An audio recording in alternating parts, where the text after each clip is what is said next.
All right. So we have our last node in our volume module, which is the primitives, and we have volume cube.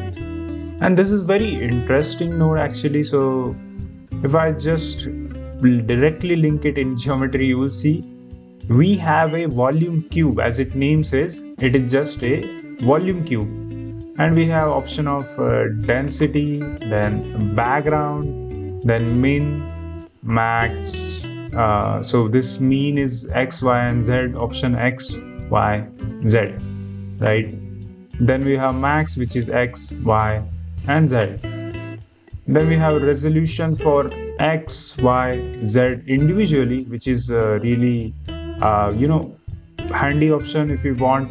So let's actually convert this into volume to mesh in order to visualize it. Okay, great.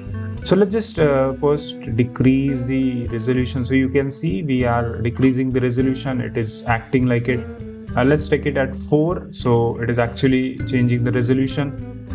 And then if I increase it on x, y, z, max, which is going to increase, minimum is going to decrease, background is going to shrink or extend, and density is basically going to increase the density of the volume cube in our 3D space. So very understandable